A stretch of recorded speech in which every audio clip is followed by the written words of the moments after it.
I have absolutely no concept of who Spring-Heeled Jack is. But one thing I do know now is that he's an urban legend. Who exactly was Spring-Heeled Jack? Answer. There has to be an answer. We want the definitive please. We have no idea, and it probably wasn't one person. Some of the descriptions describe Spring-Heeled Jack as a demonic type figure with red glowing eyes who had the ability to shoot out fire, blue fire. No skills of a human person then, really. I mean, this is speak for yourself. I don't know about you, but I am gifted. Anthony on a Friday night is on about vomiting blue flames. I mean, he's sort of a proto-Batman, making his own equipment to be able Batman. to... Yeah, exactly. Are they part of the same universe? DC and Marvel. Don't come for me, please. Absolutely haunting if you're a little Victorian child. And you think there might... if you were a little Victorian child, you were haunting yourself. That's the least of your... Well, and that, yeah.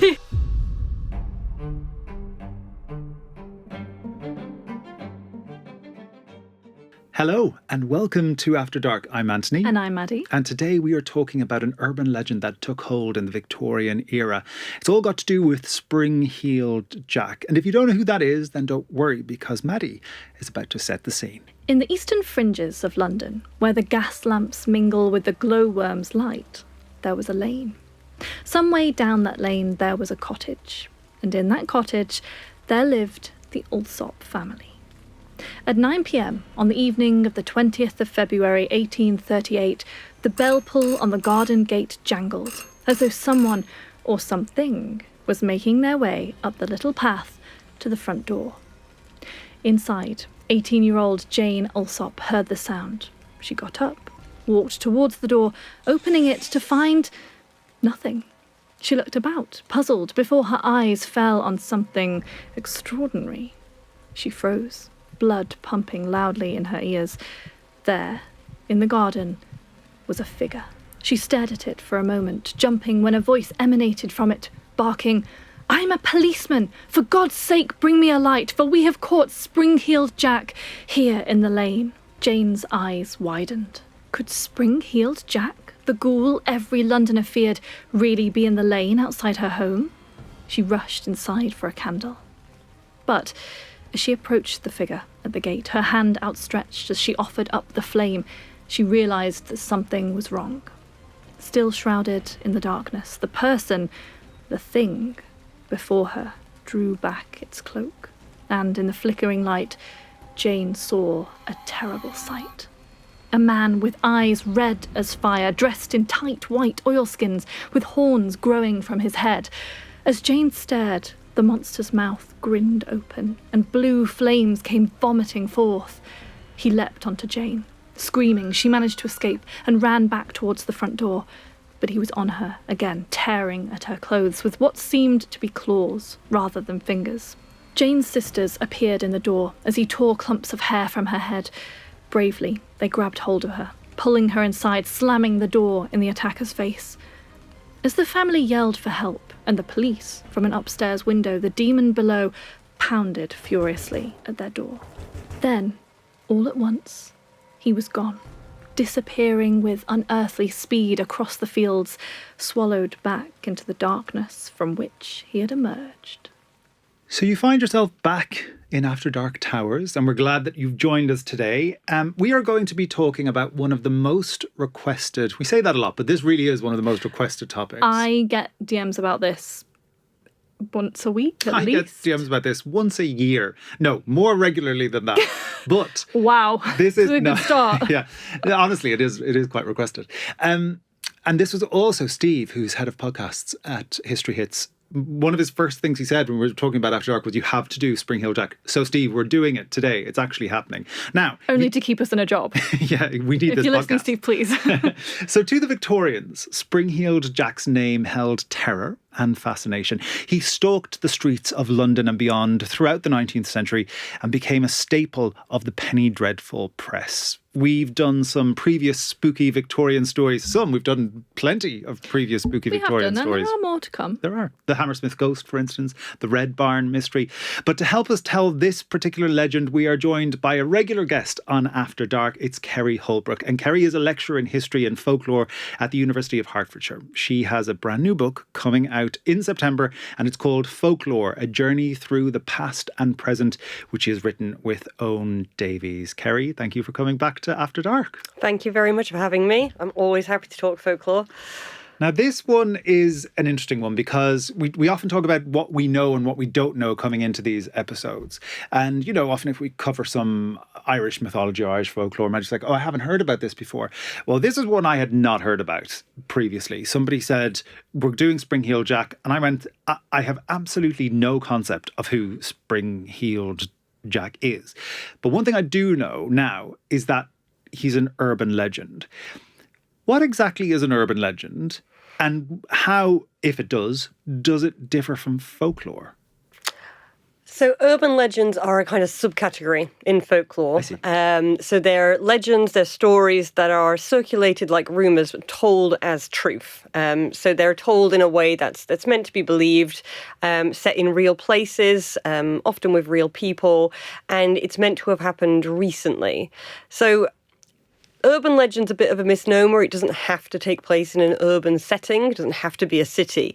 It's more that they're contemporary legends. So they've happened recently, currently, and often told as a kind of friend of a friend narrative. So this must have happened because somebody told me it's true, or a friend of my Aunt Maria's told me about it. So it's somebody has some kind of loose connection to the narrative that's meant to convince you that it really happened. It's giving those like group texts that were going around during COVID, where everyone was like, just to give you a heads up, guys, my aunt's cousin's first next door neighbour works in a hospital, and she overheard that Thursday next week we're all kind of closing down. So they have that kind of, it tries to make it a little bit more believable or tangible, right? Yeah. That's interesting. I didn't realise there was such a distinction. Well, we're in the 19th century with this, and this is a story that springs up in a very Victorian landscape in terms of the media. What do you think it is about that moment, Ceri, that allows something like an urban legend to flourish?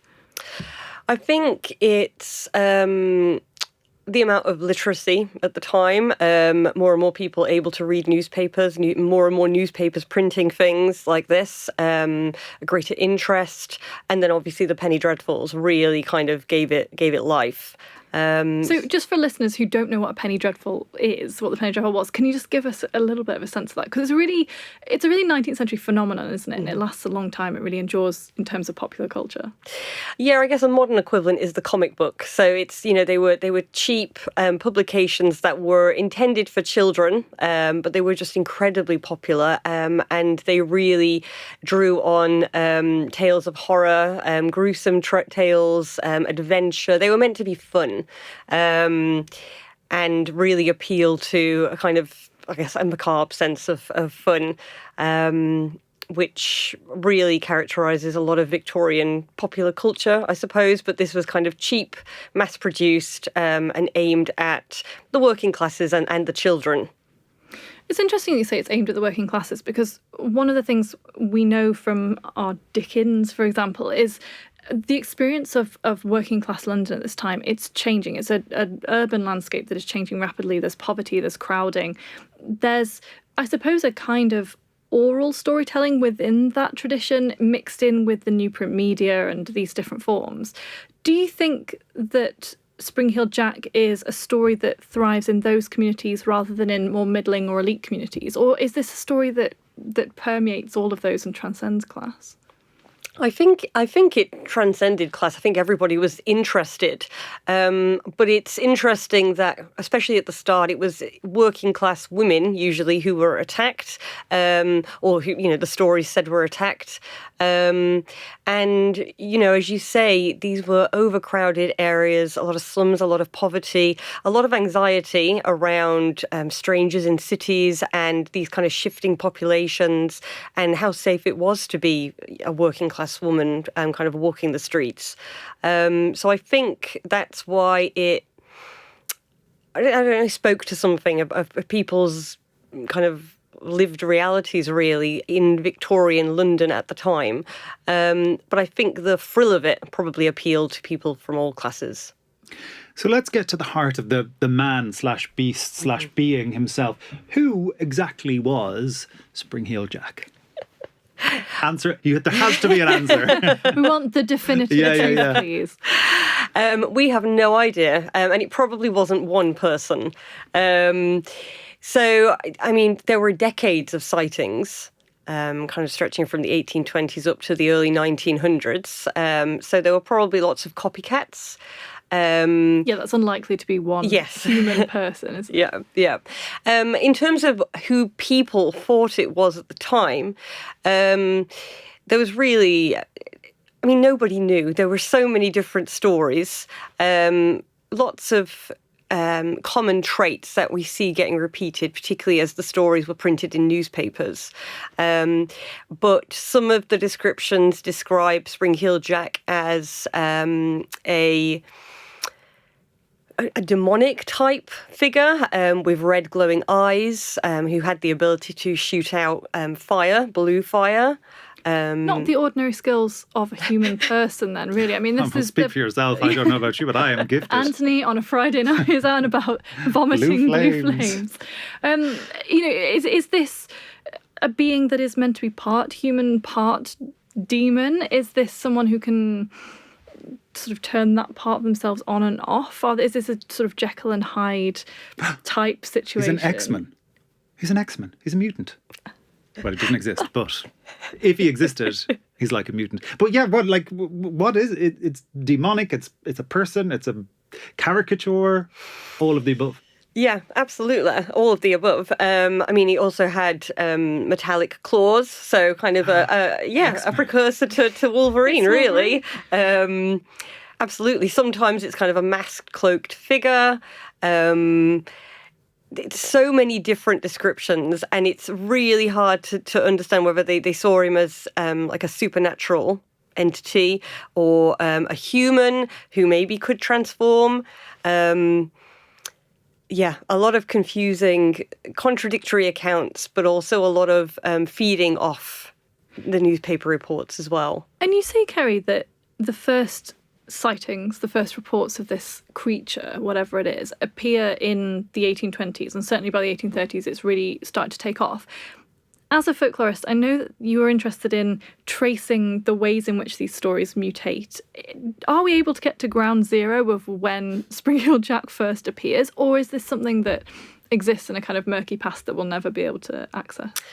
It's pretty murky because we've got so many stories kind of at the start of the 1800s that have some of the kind of similar elements. The Hammersmith ghost, for instance, which you've mentioned. Because I mean, that's a sort of spirit that has a tangible effect in the world, right? That's for anyone who hasn't heard our episode, go and listen to it immediately. But it's something attacking people in and around Hammersmith, I think, from memory, haunting a graveyard in particular. But there's a sort of element of the supernatural, yes, but also physical threat, isn't there? Which I suppose Spring-Heeled Jack has all of those. Yeah, absolutely. So at the start of the century, we're seeing elements of this in other stories, other urban legends, and it kind of just merges into a figure, really. And it isn't until 1838 when the newspapers start reporting on it and start giving this figure kind of one name, this catch-all name that kind of from that period on, anything that happened that was slightly strange, any figure who kind of came out of the darkness in the villages around London, Spring-Heeled Jack. And that name would be applied to whatever that threat was. And it's an odd name. Mm-hmm. I mean, it suggests... Let's see, it suggests somebody maybe appearing and disappearing quite quickly. Someone a bit bouncy. Bouncy is literally what I like, impish. Yeah. So there is this threat. There's like a real idea of threat, but there's also then this idea of almost playfulness or something. And, you're talking about penny dreadfuls, and I guess that would feed into that. But do we know why he became known as Spring-Heeled Jack? What's in a name, I guess? So the spring heel part is absolutely the bounciness. Early reports describe him kind of bounding over 9-foot high walls quite effortlessly, laughing as he did so that idea again of mischief. And a couple of early reports do describe him as wearing springed heels, so a kind of technological contraption that enabled him to jump over walls and bound effortlessly away. I knew you'd like this. As soon as you said this. that, I was like, she's going But that's so interesting because that suggests that in those versions, at least, he's not supernatural. He is a person. And I mean, he's sort of a proto-Batman, making his own equipment to be able Batman. to... Yeah, exactly. Are they part of the same universe? DC and Marvel. Don't come for me, please. He's able to literally jump over, to move around the city, to transcend it in a way that other people aren't. As we've said, at a time when there's overcrowding, there's huge slum areas, there's poverty. Everyone's experiencing London in particular as in a very different way to how they were even 50 years, 60 years earlier. And all this industrialisation, this grime, the city's literally grimy at this point. There's smog, there's dust, there's thick sort of grease on everything. And then you've got this creature who can kind of come out of those clouds of smoke and shadow, but who can leap over your roof, come into your bedroom at night, attack you in an alleyway. There's something there, could we view him maybe as a sort of manifestation of the city itself, that the city is turning on people, that this urban experience is harmful to people? That's a good question. Very impressed. I'm not surprised. It's a good question. A good question occasionally. Okay. Very good. Yes. And that was an excellent answer. I like that theory. I think there is something very much about the city growing up around them and these kind of higher walls. And I think also this idea of him being able to kind of leap from roof to roof. And, we love that idea today in kind of superhero stories. And I think that it will have both appealed and terrified people. He became the bogeyman, and, parents would warn their children that Spring-Heeled Jack could leap up and look at you through the bedroom window, So this idea that boundaries couldn't keep him out. Absolutely haunting if you're a little Victorian child. And think there might... if you were a little Victorian child, you were haunting yourself. That's the least of your... and that, yeah. Come here to me. We have been provided with two pictures today. Two pictures that Ceri is far more familiar with than we are. Again, I must admit, this is a new personage to me. So, Maddy, I'll take the first one. I'm obsessed with these, by the way. And you take the second one, and let's the describe glasses are what we're going on. looking at. It's Let's get serious serious. now. Right, I'm looking at a black and white image from a very 19th century. It costs 5p. I'm imagining there's some kind of Penny Dreadful situation going on here. It says Terror of London above the image of this kind of devilish looking man. And then to the left of that, it says Spring-Heeled Jack. So he's being very clearly identified. There's a skull and kind of a laurel wreath thing beside that as well. Okay, so Spring-Heeled Jack in this instance is, he seems to be, he almost has like the face of the Joker. It's very smiley but angular and evil looking. But There's then a very long square chin, isn't there? That's the Joker element, I think. And then he almost has like devil horns / ears on top of his head. It's Batman. Yeah, looks quite Batman-y, or Catwoman even. Oh my God, he's Catwoman. Then he has like gloves in his hand, but actually underneath he has almost Batman-like wings, actually. So now he's looking very, very Batman-like. And then he's almost got Spider-Man type design down the thing. Although actually, looking at it now, what it is it's vertebrae and ribs. But it looks like a military uniform as It does absolutely look like military. And he's got these glossy, very well polished, black knee-length boots. And then these sort of khaki, again, almost military trousers. Look what's going on there. That's amazing. Okay, I'm getting a little distracted because there's loads of those ads. You know the ads you see on the side of old buildings? You're seeing them in like ghost signs, in situ here. Yeah, they're kind of amazing actually. God, they're so present. And then he seems to be bounding over what I presume is London. So, I mean, usually we have to ask the expert, is this what it is? But it's quite clear what's going on here. It's a demonic, bad influence. It looks like he's breathing that fire that you mentioned. Is there anything that is specifically standing out to you in this image, Ceri? Anything that you want to share with us that I missed? I think what really interests me about this is by the time Spring-Heeled Jack was appearing in Penny Dreadfuls, or kind of centering in them, he'd started to shift to become a kind of anti-hero, so a kind of Robin Hood type figure. Right. So think kind of vigilantes, think, modern day superheroes. We keep saying Batman, but actually he's incredibly similar to Batman in that he is quite an ambiguous figure. He's not kind of all light and airy, but he's there to stop the bad guys rather than be the bad guy. He eventually becomes kind of a figure of adventure and kind of rescuing the poor and the victims. So, in this picture I'm seeing, absolutely demonic and the fire breathing, but also he's not necessarily the villain.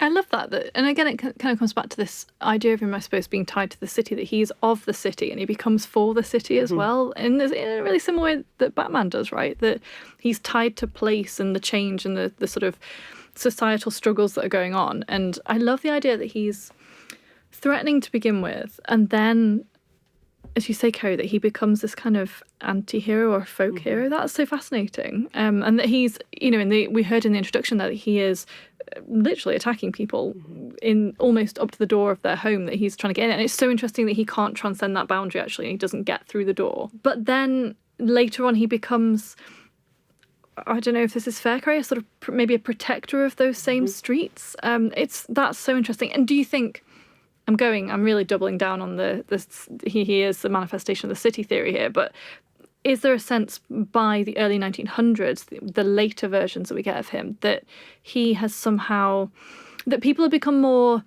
comfortable with the city that they live in, that they've managed to kind of maybe come to terms with the change that's happening in the landscape with industrialisation, that they've got a harness on it and are working alongside it rather than being completely oppressed by it? Do you think that's a fair summary of that? Possibly, yeah. Certainly something happened that made them want to kind of claim him as one of their own. Maybe it was just that need, turn something frightening into something that'll work for you or fight for you. Or maybe it was just, it sold more.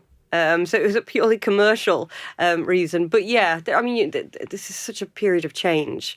London was growing so much that, the folklore will have changed to keep up with all this progress. I love that is mixed in with the commercialism, actually, and that, we think about the Marvel movies, for example, that just keep coming and coming. And actually, is there something of that in this? There has to be 1,000 reinventions of him because he does sell, and so you have to keep it fresh. That's so interesting. I'm looking at the second image here, which is also titled Spring-Heeled Jack, The Terror of London, which is a great subtitle, by the way. I would like to be billed as that anywhere I go from now on. This is a black and white printed image, obviously from the front of some kind of illustrated magazine.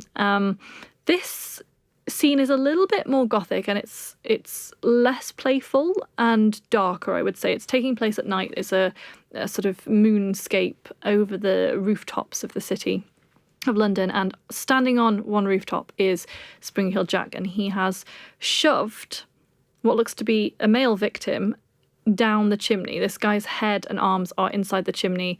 I will say this guy's dressed not unconvincingly like a skinny Father Christmas, but that's probably beside the point. And his legs are up in the air flailing. And Jack himself, he looks a little bit like the Beast from Beauty and the Beast. He appears to be naked, which is interesting given the version of him we've just had with these very polished boots and this almost kind of balletic pose in this military style uniform. He's very animalistic. I think he might even have a tail or some kind of, I don't know, are they spikes growing out of the back of his spine? I think it's still got like winged appendages. Like if you look under his arms, under his arms. Still kind of like a bat. He is, but he and has... I think at the back of his legs too. And he has this terrible face. Again, he's got this kind of angular long face and horns this time coming out the top of his head. But he's also got this shaggy, crazy mane. And, this version is a lot more frightening. You wouldn't be pleased if you looked out of your little attic bedroom window as a Victorian child and you saw this guy on your roof. It's not great. Yeah, no, he is a little this one's giving werewolf. It's like it's a very different thing. And I presume, Kerry, that's just because nobody knew what they were talking about, and so we have a huge array of things that he could be. I presume there's nothing more to it than that, really. Yeah, because there were so many different reports, and everyone kind of focused on a different element. They didn't know what he looked like, so they just their imaginations went wild. Also, it probably reflected what was popular at the time. You know, there were so many different horror stories and different penny dreadfuls going around. So, this one is much more kind of bestial than the other one. It's still demonic in the face, but this is a beast rather than a kind of a gentleman. Whereas the other one, you can kind of get to some of the descriptions where he was, you know, tall and thin and gentleman-like, whereas this is a monster. Well, let's unpack that gentlemanly potential in Spring Heel Jack, because there was a rumour that he was potentially an Irish aristocrat. Tell us about that. Why did that come about? That seems oddly specific in a genre that is full of vagaries. So now we potentially have a name. I mean, it's not true, but there was a name attached to it. Mm-hmm. You don't know if it's not true yet. Wait and see. I was there. You were Spring Heel Jack. Yeah. So in January 1838, so this was before Jane Alsop was attacked, an open letter was written to the Lord Mayor of London from an anonymous source, just a resident of Peckham was how they signed the letter, saying that the newspapers had been ignoring a lot of attacks that had been going on in villages around London, attacks usually on women. And the person who wrote the letter claimed that it was a group of men from the higher ranks of life, is the quote, who were kind of betting themselves, kind of wagering themselves to go and scare people dressed as ghosts, beasts and devils. So the idea was... Did this really happen? This is really people doing this? People actually went out and dressed up? This is what the letter said. Okay. The theory was that people from higher ranks of life were betting each other to go and scare people dressed up as things.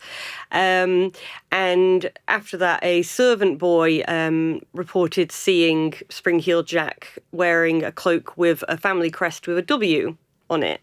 So the idea of aristocrats dressing up to prank people, to scare people, and then this idea that it was somebody who had a W on their family crest. There was already quite a nefarious aristocrat, the Marquis of Waterford, so W, who at that period in London was present in London. A lot of rumours around him causing brawls and playing quite dangerous pranks, and later on people accusing him of actually lying in wait, jumping out to scare people, and then his friends following suit. So at the time, it was thought that it might have been the Marquis of Waterford and his friends dressing up to scare people just for a bit of fun. But we don't know. Is there a class struggle going on here then? We've talked about how the main consumers of this story, at least at the penny dreadful end of the things, were predominantly working class people.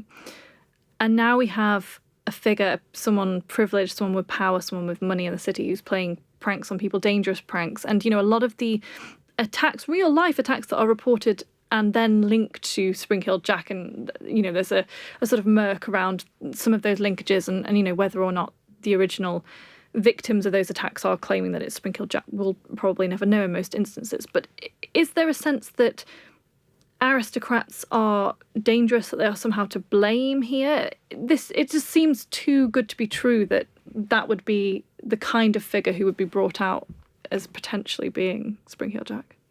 I think there are definitely class tensions going on here. The idea that there are these wealthy men who have nothing better to do than kind of prey on working class women often.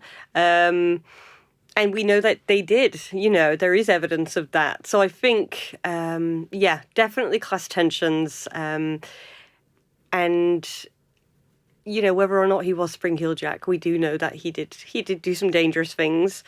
And, it may have been that people were copying him, and that led to further attacks. Well, I can exclusively reveal, while you've been talking, I have researched the coat of arms for the Marquess of Waterford, and there is no W in that coat of arms. But it is bat wings.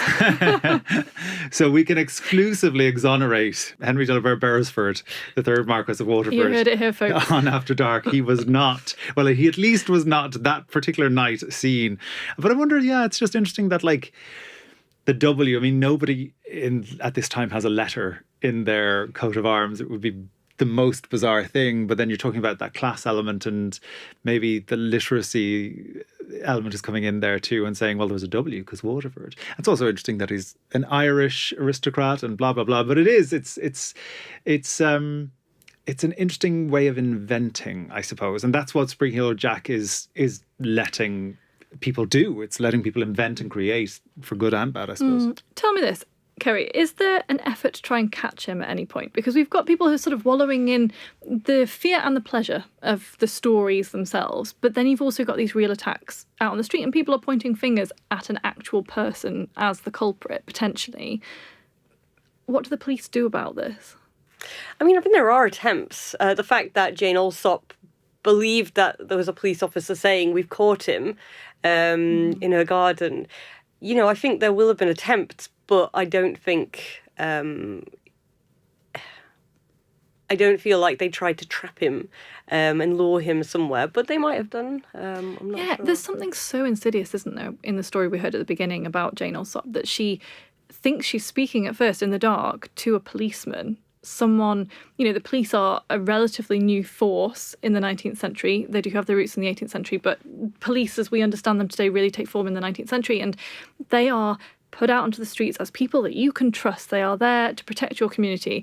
And of course, there's nuance and discussion around that then and now. But there's something so terrifying about the fact that she believes that, and that Spring-Heeled Jack is potentially taking on the form or imitating these figures of authority in order to get closer to his victims, and that there's some kind of illusion and trickery there it's really unsettling, actually. Going it back to the sort of the changing city and the changing society, there's so much there about not being able to trust people in positions of power, aristocrats, policemen, and that the working class and female experience in London in the 19th century is incredibly dark. And that brings me to a question I want to ask about Jack the Ripper, because, and I suppose other fictional characters as well as Jack, who obviously has roots in reality and very terrible crimes, but also became a sort of character in his own right. We've been joking the whole way through really about Spring-Heeled Jack having these descendants in terms of Marvel characters or DC characters or whatever, and sort of being a superhero. But in the 19th century, I mean, I'm thinking about Jekyll and Hyde that we mentioned earlier. I'm thinking about the version of Jack the Ripper that emerges in the press.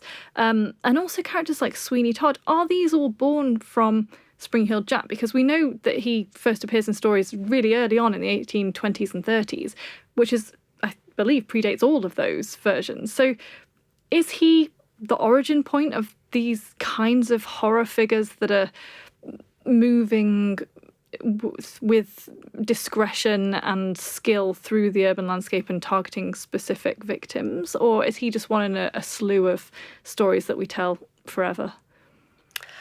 I mean, they definitely fed on the Spring-Heeled Jack stories. I think he kind of represents this kind of awakening of interest in these kinds of figures. And Jack the Ripper certainly did feed off it. It's probably why he's named Jack. It's kind of a direct allusion, because obviously we don't know what he was called, but the letter that was written to the newspaper saying, "I am Jack the Ripper," unless his name was Jack, we are assuming that it came from kind of Spring-Heeled Jack. Jack being this kind of almost catch-all generic term that was used for anonymous male figures in folklore. Mm-hmm. Like Joe Bloggs or something. Exactly, yeah. Jack and the Beanstalk, Jack in the Green, Jack and Jill, everyone's named Jack in folklore. So certainly fed off that. And I think that Jack the Ripper was, a very different phenomenon in that it was very real, and it was very horrific, and people did die. And he kind of overshadowed Spring-Heeled Jack. You see that transition by the time we get to kind of Jack the Ripper. Interest in Spring-Heeled Jack has started to wane, and all of a sudden you had this, I'm not going to say more real threat, because I imagine Spring-Heeled Jack did feel quite real to people who were living in London at the time, but you had this kind of very obviously tangible evidence of what he was doing, and there was no denying it.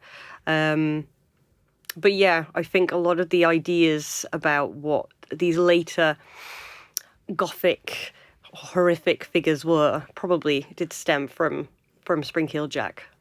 And it sounds like he becomes subsumed within, you're talking about reality, but it sounds like he almost becomes subsumed within the reality of figures like the person we call Jack the Ripper. It's almost like the reality starts to take over, because it's so horrific in itself. It starts to take over from this element of invention. Do we see that with urban legends generally? Is that a way in which urban legends that don't last tend to peter out, that they just become part of other stories or other realities or other news stories? Does that account for why he hasn't really stuck with us today? I mean, again, I just wasn't familiar with the name. Yeah, I mean, it's the nature of urban legends to constantly shift, because they're representing anxieties of the time. They're of the time and of the place. That's what makes them urban legends. So, there aren't really any that stick, because the society is always changing. Spring-Heeled Jack wouldn't necessarily work today because, we have so much better lighting in our urban centres. Everyone carries a phone, you could capture them on the phone. And also because there's so much of the macabre, so much of the horrific on our TVs, that there's almost less of a need to kind of get that violence out there through stories like that. But yeah, urban legends like folklore are always changing, and this was one that lasted quite a long time, really. When you think about it, from kind of the 1820s up to the early 1900s, and it didn't just stay in London. It travelled. There are examples of sightings in the Midlands, in Scotland, so up and down the country for nearly a century. He was being sighted. So it actually lasted longer than most urban legends. It's just not as relevant today. I love the idea that we may have lost the use for him now, but he might still be out there. That's such a great place to end. Ceri, thank you so much for this discussion. It's been absolutely fascinating, and I know we'll have you back for many more folkloric episodes to come. If you've enjoyed this episode, then you can leave us a 5-star review wherever you get your podcasts. And if you're not doing so currently, you can watch this episode on YouTube. If you are watching that, you already know that. Congratulations. Yes, go. We have a new YouTube channel where you will be finding all of our content from the podcast and some extra special content as well. So take a look at that. But if you have enjoyed this episode and have an idea for another episode, then you can get in touch with the After Dark team. You can email our producers, Freddy and Charlotte, on afterdark@historyhit.com. That's afterdark@historyhit.com. And we cannot wait to see your suggestions. The end. The end.